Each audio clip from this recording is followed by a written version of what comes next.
Okay, बिस्मिल्लाहिर्रहमानिर्रहीम। अच्छा, क्योंकि ये हमारा एक बेसिक कोर्स है तो बेसिकली इस कोर्स का नाम क्या है? Greed basics. तो इसमें जितनी भी चीज़ें हैं, कुछ लोग आप लोगों के लिए नॉर्मल होंगी, कुछ लोगों के लिए नई होंगी, कुछ लोगों के लिए बिल्कुल ही बेसिक होंगी। क्योंकि ये बेसिक कोर्स है तो इसलिए इसमें वो चीज़ें बेसिक लेवल पे पढ़ाई जा रही है, ताकि हमारे नए स्टूडेंट्स को, जो भी कोई हमारा नया स्टूडेंट हो, वो जब मार्केट में जाए ऐसे ना हो कि उसको अच्छी चीज़ें पता हो और वो छोटी बेसिक चीज़ों से मार खा जाए। कैसे अली साहब? ऐसी है ना कि उसको बेसिक छोटी मोटी चीजें ही ना पता हो और उसके अंदर की वजह से वो अपनी रिस्पेक्ट के ऊपर कॉम्प्रोमाइज कर जाए, प्रोजेक्ट की रिस्पेक्ट पे कॉम्प्रोमाइज कर जाए। तो इसलिए अब जैसे ही ये बेसिक कोर्स कंप्लीट होगा, जैसा कि आप लोगों को बता दिया गया है, तो फिर उसके बाद 2 मंथ्स की ओजीटी के बाद आपका इंटरमीडिएट कोर्स होगा। तो फिर आपको आगे से आगे की चीजें सीखने की मिलेगी। तो फिर फर्स्ट फेज में आप लोगों का ये कोर्स सर्टिफाइड होना जरूरी है, जिसमें 15 डेज की आपकी थ्योरेटिकल ट्रेनिंग है, 15 डेज की आपकी प्रैक्टिकल ट्रेनिंग है, ओजीटी जो है। जब आप वहां से सर्टिफाइड हो जाएंगे, 2 मंथ्स की ओजीटी हो जाएगी, आपके सेल मैच्योर कर चुकेंगे एक, उसके बाद आप इसके इंटरमीडिएट के लिए एलिजिबल होंगे। तो फिर आप इंटरमीडिएट जो कोर्स होगा वो स्टार्ट कर सकेंगे। ठीक है, तो आज का जो टॉपिक है इसके अंदर हम कुछ लैंड के बारे में आपको पढ़ाएंगे और कुछ चीज़ें आपको कम्युनिकेशन स्किल्स के बारे में पढ़ाएंगे। बेसिकली 3 हिस्से हैं हमारे आज के लेक्चर के। नंबर 1 हम लैंड से रिलेटेड जो डिस्कशन करेंगे। नंबर 2 जो हम जो कम्युनिकेशन स्किल्स, यानी कि आप किस तरह से बेहतर कर सकते हैं अपनी कम्युनिकेशन स्किल्स को, उससे रिलेटेड डिस्कशन करेंगे। नंबर 3 में लीगल नॉलेज होगा। तो अब नंबर 1 से हम स्टार्ट करते हैं, टाइप्स ऑफ लैंड, कि बेसिकली आम तौर पे लैंड होती किस टाइप्स की है। तो हम लोग सबसे पहले देखेंगे टोटल कितनी टाइप्स की, उसमें हमारे लिए जरूरी क्या है, तो वो वाली जो टाइप होगी ना उसको मैं एक्सप्लेन करूंगा। टाइप्स ऑफ लैंड, इसमें इस तरह से है, कुछ टाइप्स है। जिस तरह से फर्स्ट पे है रेजिडेंशियल लैंड। ठीक है, समझ आ रही है आप लोगों को? सब तक मेरी आवाज पहुंच रही है? ग्रेट। और उसके बाद है कमर्शियल लैंड, इंडस्ट्रियल लैंड है, फिर उस तरह से एग्रीकल्चर लैंड है, ब्राउन फील्ड लैंड है, ग्रीन फील्ड लैंड है, health care and institutional land है, एजुकेशनल इंस्टीट्यूशनल लैंड है, फिर उसी तरह से वैकेंट लैंड है, ट्रांसपोर्टेशन एंड इंफ्रास्ट्रक्चर लैंड है, गवर्नमेंट एंड सिविल लैंड है, वाटरफॉल लैंड है, eco friendly and green land है, एंटरटेनमेंट एंड हॉस्पिटैलिटी लैंड है। बेसिकली थोड़ा थोड़ा पहले बताता रहा हूँ। रेजिडेंशियल लैंड का आप लोगों को थोड़ा आइडिया होगा, बेसिकली जो अप्रूव्ड है इस चीज़ के लिए कि उधर जो है ना रेजिडेंशियल प्रोजेक्ट्स हो सकते हैं, घर बन सकते हैं, आपकी बिल्डिंग्स भी बन सकती हैं। रहाइश के लिए जो बेसिकली जो है ना ऑथराइज की गई जगह होती है, डेडिकेटेड जगह जो होती है, वो हमारी होती है रेजिडेंशियल लैंड। ठीक है, तो इसमें इस तरह से है कि इसके बाद जो है ना कमर्शियल लैंड है। अब कमर्शियल लैंड में इस तरह से है कि आप उधर जो है ना बिजनेस कर सकते हैं, कमर्शियल से रिलेटेड जो है। कमर्शियल लैंड में अली साहब क्या आपके ज़हन में कॉन्सेप्ट आ रहा है? कमर्शियल में सर जो भी हम लैंड अपने बिजनेस पर्पस के लिए यूज करते हैं, बिजनेस पर्पस, बिल्कुल सही, जबरदस्त। बिजनेस पर्पस के लिए यूज कर लेते हैं हम लोग उसमें, चाहे हम लोग के शॉप्स हों, चाहे हम लोगों के पास जो है मतलब जो है अपार्टमेंट्स जो हैं वो भी उसमें आ जाते होते हैं, कमर्शियल में भी आ जाते हैं, क्योंकि सेमी रेजिडेंशियल चीज़ है ये। तो इस तरह से करके जो रेजिडेंशियल लैंड होती है, तो इसके अंदर आपको अथॉरिटी दी होती है, चाहे आप इसको एग्रीकल्चर पे भी यूज़ कर, सॉरी इस पे रेजिडेंशियल पे भी यूज़ कर सकते हैं और कमर्शियल पे भी। बट ज़्यादातर लोग इतनी महंगी ली हुई लैंड को कमर्शियल पर्पस के लिए यूज़ करते हैं। जैसे नीचे शॉप्स बनाई थी, ऊपर हैश कर लेते हैं, तो बेसिकली वो इसको यूज़ करते हैं रेजिडेंशियल पर्पस के लिए, नहीं कमर्शियल के लिए। अब उसके बाद इंडस्ट्रियल लैंड है। इंडस्ट्रियल लैंड का कॉन्सेप्ट आप लोगों के जहन में आ रहा है? जहां पे वो बेसिकली शहर से थोड़ा दूर बनाई जाती है, डेडिकेटेड की जाती है, उधर जो रेजिडेंस होती है ना, तो उसको अलाउ नहीं होती कि आप उधर रह नहीं सकते, क्योंकि बेसिकली वहां पे आपका स्मोक फैक्टर भी होता है, वहां पे आपका पोल्यूशन फैक्टर भी होता है। वो जगह ऐसी डेडिकेट की गई होती है, आपको पता है जितने इनकी, हम सॉरी जी जी इसमें साथ भी जैसे कि पता है कि पूरे फैसलाबाद में इधर एकेडमिक का जो एरिया है उसको हम बता सकते हैं एज एग्जांपल कि वो हमारी एक इंडस्ट्रियल लैंड है। बिल्कुल 100%। ऐसे शामिल है जैसे रेजिडेंशियल की हम रेजिडेंट के लिए लैंड बनाएंगे, वो इंडस्ट्री की लैंड बनाएंगे। वो इंडस्ट्री के लिए फैडमिक एक बहुत अच्छी हमारे पास फैसलाबाद के लिए एग्जाम्पल है। बिल्कुल पाकिस्तान का सबसे बड़ा सबसे बड़ी इंडस्ट्री लैंड वो फैसलाबाद है। एग्जैक्टली 100%। अली साहब ग्रेट, जबरदस्त।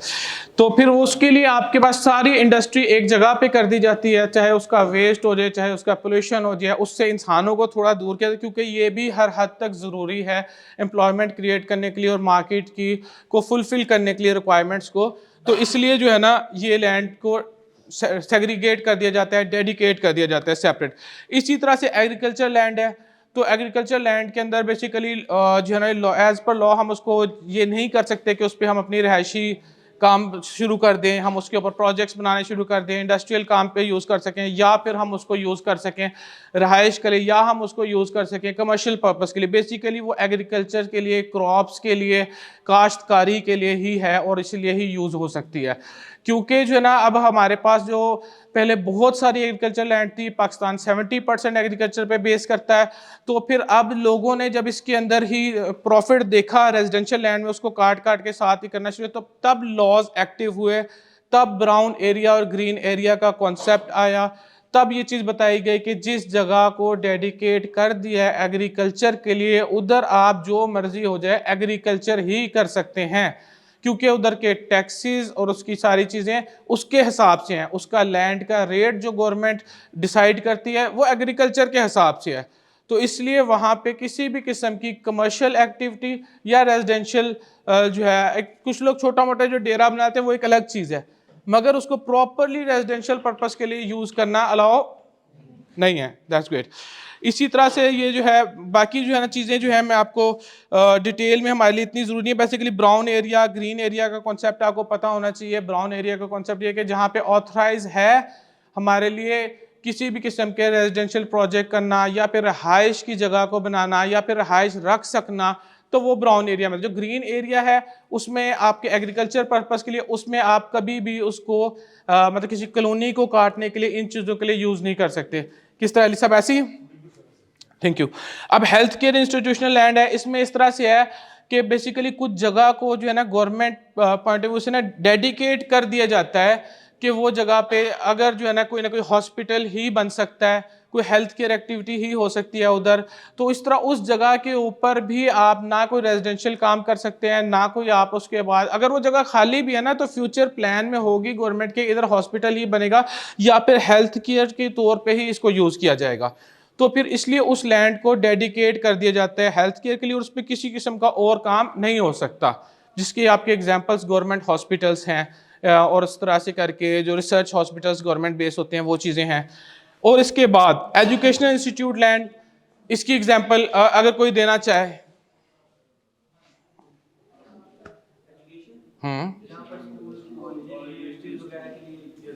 डेडिकेट किया स्कूल्स कॉलेज यूनिवर्सिटीज़ के लिए जो डेडिकेट की गई जगह हो वो एजुकेशनल इंस्टीट्यूट लैंड आएगी। तो उसमें आप लोगों ने इस चीज़ का देखना है कि जो मर्जी हो जाए, फॉर एग्जांपल आप कहीं पे लैंड परचेज करें, आपको पहले लैंड रिकॉर्ड से ये चीज़ देख लेनी चाहिए इन सारी चीज़ों में से क्या ये अवेलेबल है कि नहीं है। फॉर एग्जाम्पल आप किसी जगह पे कोई चीज़ बनाने कंस्ट्रक्ट करने का सोच रहे हो और किसी तरीके से आपको किसी ने इस बात पर रजामंद कर दिया हो कि सब कुछ ओके है, मगर आप उसका पता कराते हैं तो वो एजुकेशनल इंस्टीट्यूट के लिए डेडिकेटेड है, तो फिर आप उधर कुछ भी नहीं बना पाएंगे, थोड़ी देर में स्टे आ जाएगा। इसलिए सब चीज़ों को मैं आगे आपको पढ़ाऊंगा भी, किसी भी चीज़ को परचेज करने के लिए, जगह को परचेज करने कौन कौन सी चीज़ें पहले देखनी होती है। किसी भी प्रॉपर्टी को परचेज करने के लिए ट्रेडिशनल कौन कौन से मेथड्स हैं देखने के कि हमारे लिए जगह खरीदना सही है कि नहीं है। एक तो जनरली मार्केटिंग मेथड्स है ना, वो एक और चीज़ है। ट्रेडिशनल ये चीज़ है कि आप पहले देख लें कि ग्रीन एरिया में है, ब्राउन में है, फिर आप लोग इस चीज़ को देख लें। फ़र्द वगैरह से रिलेटेड मैं आगे आप लोगों को लीगल नॉलेज दूंगा कि किस तरह से पता चलता है किसी की है भी कि नहीं है, सेल हो सकती है कि नहीं हो सकती, जिस बंदे से हम ले रहे हैं क्या उसकी इतनी है भी कि नहीं है। आप लोग समझे? Just wait. तो अच्छा, वैकेंट लैंड है, खाली जगह हो गई। ट्रांसपोर्टेशन इंफ्रास्ट्रक्चर, जिस तरह फ्यूचर में प्लान हो गई, यहाँ पे जिस तरह रिंग रोड बननी है, यहाँ पे आप कह सकते हैं कि जो अंडरपास बनना है, फ्लाईओवर बनना है, इस तरह की ही भी जो जगह के फ्यूचर प्रोजेक्ट्स होते हैं इसको भी डेडिकेट कर दिया जाता है, आम लैंड से सेग्रीगेट कर दिया जाता है। तो इस जगह पे भी कोई भी हम रेजिडेंशियल प्रोजेक्ट या कमर्शियल प्रोजेक्ट नहीं कर सकते। क्लियर? आवाज़ नहीं है, लगता है क्लियर नहीं हुआ। That's great. अच्छा, फिर इसी तरह से कुछ गवर्नमेंट की जगह होती है, आपको पता है कि उनका फ्यूचर कोई भी प्लान हो सकता है वहाँ पे, तो वहाँ पे भी हम उसको यूज़ नहीं कर सकते। इसी तरह से कुछ इको फ्रेंडली या ग्रीन लैंड है, इसका बेसिकली मकसद ये होता है, कुछ हॉस्पिटैलिटी से रिलेटेड कुछ एरियाज़ होते हैं, जिस तरह से कहते हैं सीनिक एरियाज़ होते हैं, जैसे नारायण का गान या इस तरह की जगहों को आप समझ लो। उस जगह को बेसिकली वो ब्यूटी को फोकस किया होता है, टूरिज़्म को फोकस किया होता है। तो इसलिए अब आप एक कॉन्सेप्ट सोचें कि हम जिन नॉर्दर्न एरियाज़ में जाते हैं कुछ ना कुछ सीखने के लिए, समझने के लिए, कि मतलब बेसिकली कि हम लोग ये चीज़ देखने के लिए जाते हैं कि हमारे लिए कितना सूटेबल है, क्या रहा जा सकता है। बेसिकली वहाँ नहीं रहा जा सकता, रहने के लिए तो नहीं है, वो एक खूबसूरती के लिए थोड़ी देर के लिए जाने के लिए तो अच्छी है। तो इसलिए उस जगह पे फॉर एग्जांपल बहुत ज़्यादा रश हो जाए, बिल्डिंग्स भी बन जाएं, उधर घर ही घर बन जाए, क्या वो जगह पहले जैसी रहेगी? वो देखने के काबिल ही नहीं रहेगी, क्योंकि कहेंगे जैसा शहर यहाँ पे है वैसा वहाँ पर है, तो फ़ायदा ही कोई नहीं ना इसको देखने का। तो इसलिए जो है ना, एंटरटेनमेंट या हॉस्पिटैलिटी लैंड का खाली होना, खूबसूरत होना ज़रूरी है, तभी वो इस सेक्टर के अंदर आएगी। तो इसलिए जो लैंड एंटरटेनमेंट या हॉस्पिटैलिटी के लिए आपकी सेग्रीगेटेड है, तो उस लैंड के ऊपर भी आप लोग किसी भी किस्म का कोई प्रोजेक्ट नहीं कर सकते। ओके अच्छा, अब जो है ना, ये लैंड से रिलेटेड कुछ चीज़ें मैंने आपको पढ़ाई हैं। अब जो चीज़ें मैंने आपको बतानी है ना, वो बेसिकली है कम्युनिकेशन स्किल्स से रिलेटेड, कि कम्युनिकेशन स्किल्स क्या होती हैं, एक अच्छी कम्युनिकेशन स्किल्स किस चीज़ को हम लोग काउंट करते हैं। बड़ी बात को, अपने बड़े मकसद को, अपनी बड़ी बात को छोटा करके अगले को समझाना, और इस तरह से समझाना कि अगले को आपकी पूरी बात समझ आ जाए। तो बेसिकली लोग कंफ्यूज हो जाते हैं लैंग्वेज स्किल और कम्युनिकेशन स्किल में। जो लोग अच्छी इंग्लिश बोल सकते हैं तो लोग कहते हैं इसकी कम्युनिकेशन स्किल बहुत अच्छी है। लैंग्वेज स्किल और कम्युनिकेशन स्किल का आपस में इस तरह से कोई लेन देन नहीं है कि अच्छी कोई इंग्लिश बोल देता है तो उसकी कम्युनिकेशन स्किल्स अच्छी है, ऐसा तो नहीं है। कैसे अली भाई? बिल्कुल ऐसी है ना। तो कि बंदा अच्छी इंग्लिश बोल रहा है तो इसका मतलब ये नहीं है कि उसकी मतलब कम्युनिकेशन स्किल अच्छी है। कम्युनिकेशन स्किल अच्छी होने के लिए और बहुत सी चीज़ें हैं, उसके लिए आपको किसी एक स्पेसिफिक लैंग्वेज का सहारा लेने की ज़रूरत नहीं है। आप अपनी बात को अच्छे से दूसरे तक समझा लो, थोड़े टाइम में समझा लो, साफ सुथरा समझा लो, सच्चे तरीके से समझा लो, अच्छे तरीके से समझा लो, कन्वे कर पाओ बात को जिस भी लैंग्वेज में हो, अगले को समझ आ गई तो कम्युनिकेशन स्किल है। हम एक फॉर एग्जाम्पल TGIC में बैठे हुए हैं, एक लैंडलॉर्ड को हम कोई चीज़ सेल करने लगे हैं, उसके सामने हम कहें कि इस बंदे की बहुत अच्छी कम्युनिकेशन स्किल है, ये बहुत अच्छी जो है इंग्लिश बोल लेता है, उसके सामने हम उसको बैठा दें, वो बड़ी अच्छे तरीके से परफॉर्म कर रहा है, वो इंग्लिश में भी बोल रहा है, क्या वो लैंडलॉर्ड को अपनी बात समझा पाएगा? तो फिर उसकी लैंग्वेज स्किल काम नहीं आ रही हमारे, क्योंकि वो कम्युनिकेशन स्किल का काम नहीं कर रही। अली साहब ऐसी है। तो इसलिए अगर आप चाहते हैं कि जो है ना फर्क समझना कम्युनिकेशन स्किल का और लैंग्वेज स्किल का, उसके लिए बड़ा ज़रूरी है जो कुछ ट्रेनिंग्स है आज की कम्युनिकेशन स्किल की, वो उसको आप सामने रखें। अच्छा, अब दूसरी बात है, कुछ चीज़ों को बताऊंगा। स्ट्रेट फॉरवर्ड लैंग्वेज होनी चाहिए, कोई ऐसे मुश्किल वर्ड्स नहीं यूज़ कर लेने आप लोगों ने, मार्केटिंग वर्ड्स नहीं यूज़ कर लेने, सादी और सिंपल बात हो, अगले को समझ आए। अब उसी लैंडलॉर्ड के सामने आप उसी की ज़ुबान में बात करने वाला, एक पंजाबी में बात करने वाला एक बंदा बनाएं, वो उसको बड़े देसी तरीके से बताया कि भाई हम ये कहना चाह रहे थे आपको, इतनी सी चीज़ है, ये इसकी कॉस्ट है, ये आपका प्रॉफिट है, इस तरह से करके वो सादे तरीके से बताएगा ना, उसको उसकी बात ज़्यादा समझ आएगी। आज आके सक्सेसफुल कौन होगा? जिसकी लैंग्वेज स्किल अच्छी है या कम्युनिकेशन स्किल? कम्युनिकेशन स्किल जिसकी अच्छी है वो सक्सेसफुल हो जाएगा। अच्छा, फिर उसके बाद ये है कि आपको ना सिर्फ अपनी ही नहीं सुनानी, दूसरे की भी सुननी आनी चाहिए।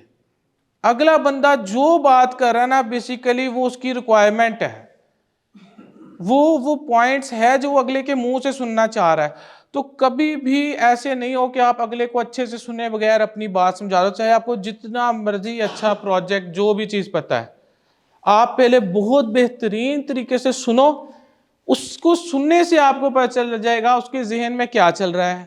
आप पूरा जोर लगा दो किसी कमर्शियल प्रोजेक्ट का, वो तो लेना ही रेजिडेंशियल चाह रहा था, आपने उसकी पूरी बात सुनी, उसके बाद आपको पता चला यार इसका इंटरेस्ट नहीं है कमर्शियल में, इसका रेजिडेंशियल में है, ठीक है।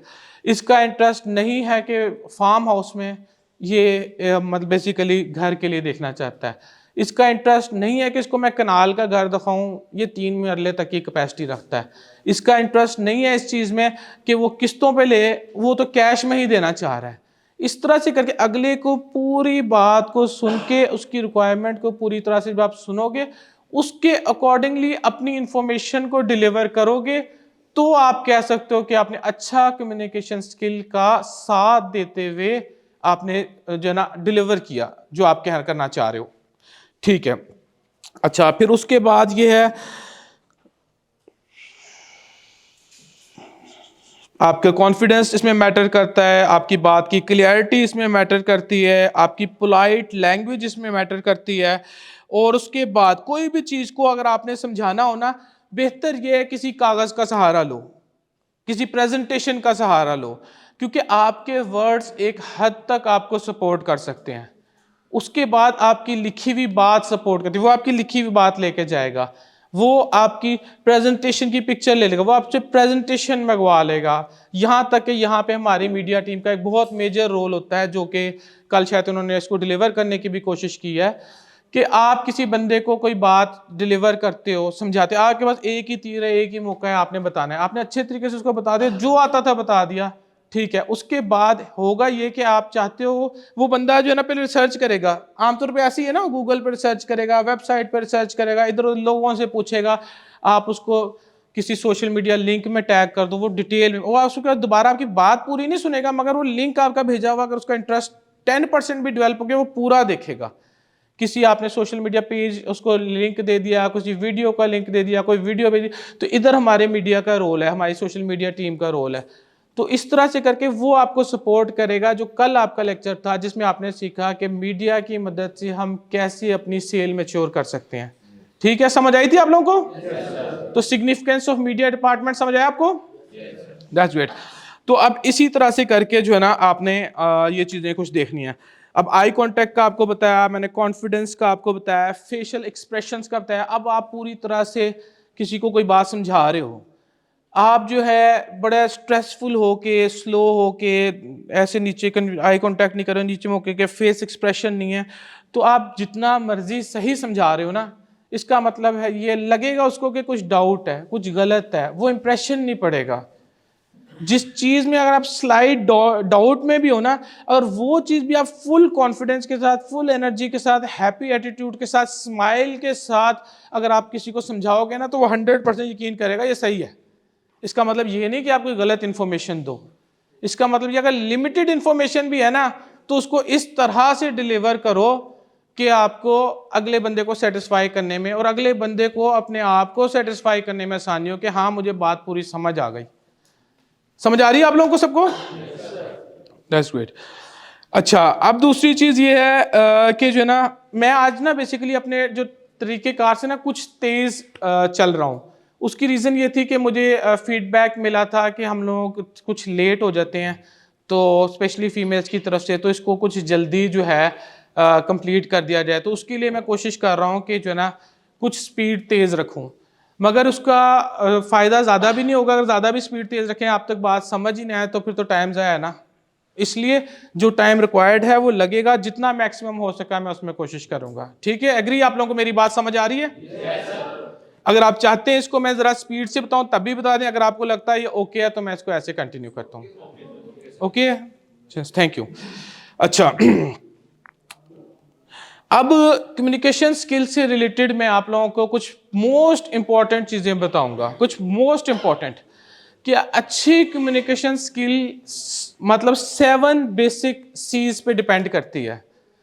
तो वो कौन कौन से सीज हैं जिसके ऊपर डिपेंड करती है वो मैं आपको बताऊंगा। आमतौर पे आप लोगों को ये अब समझ आ गया कम्युनिकेशन स्किल है क्या?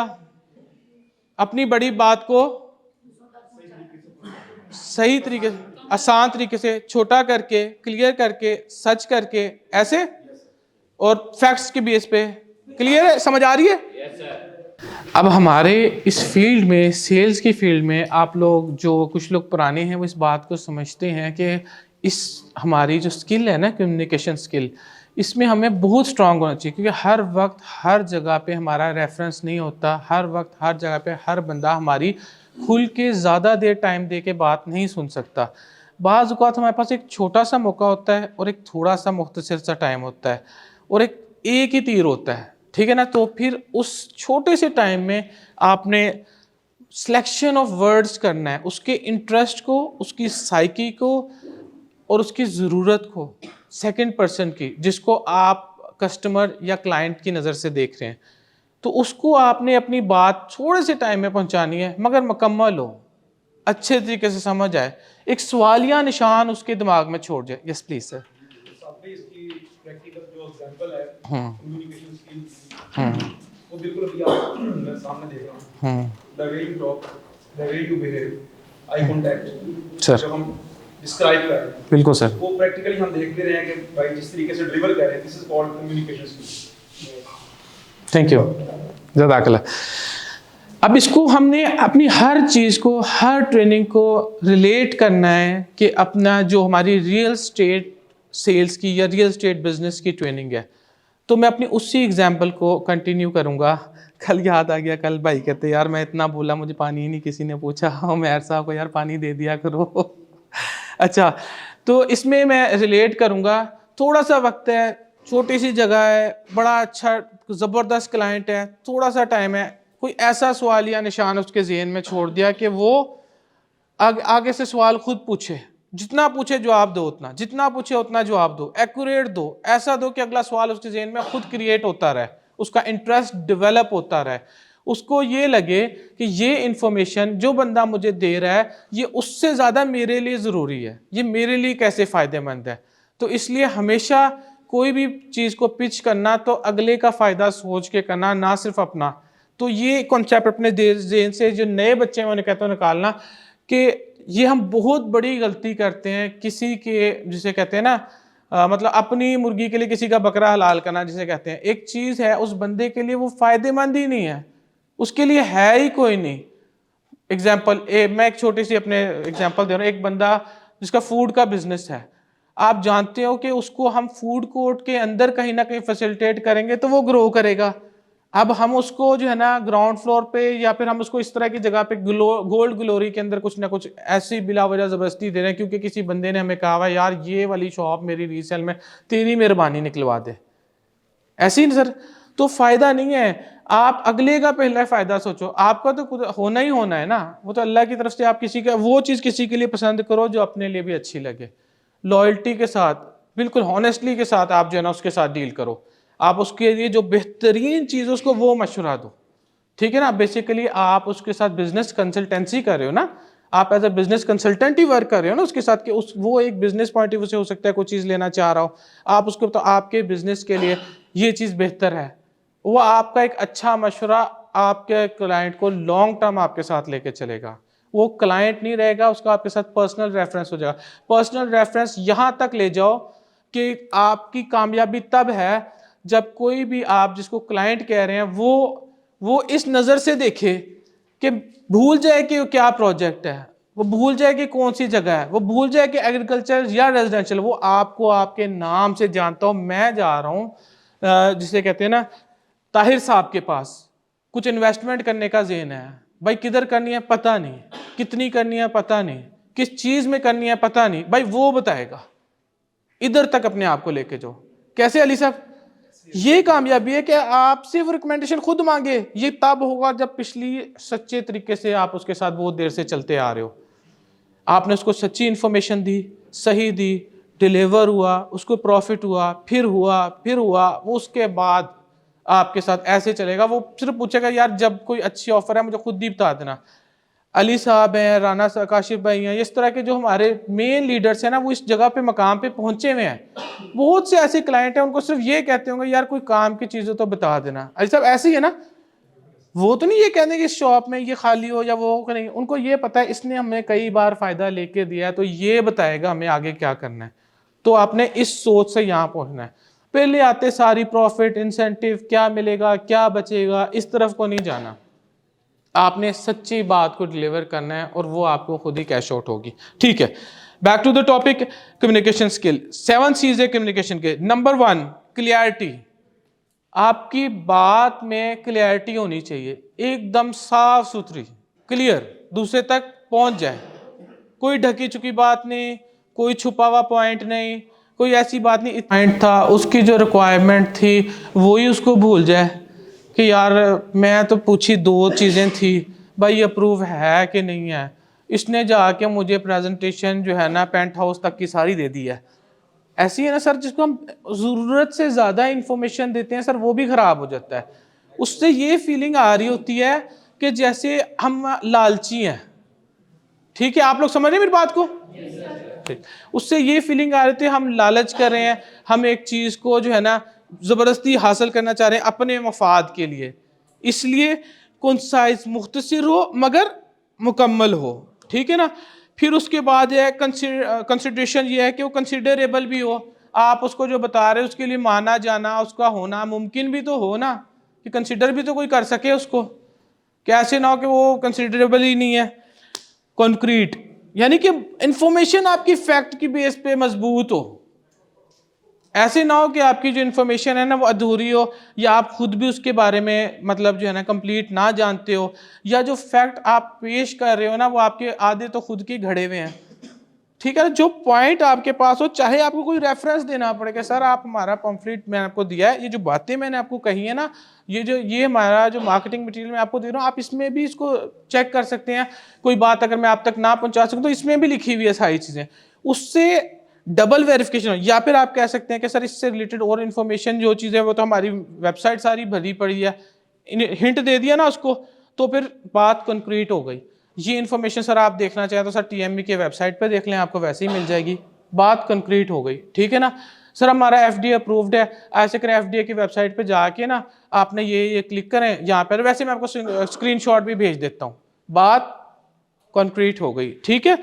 तो फिर उसके बाद ना कर्टसी के साथ, यानी कि आप देखें रिस्पेक्ट के साथ, अब इन सारे पॉइंट में रिस्पेक्ट एक ऐसा मैटर है जो बहुत मेन है।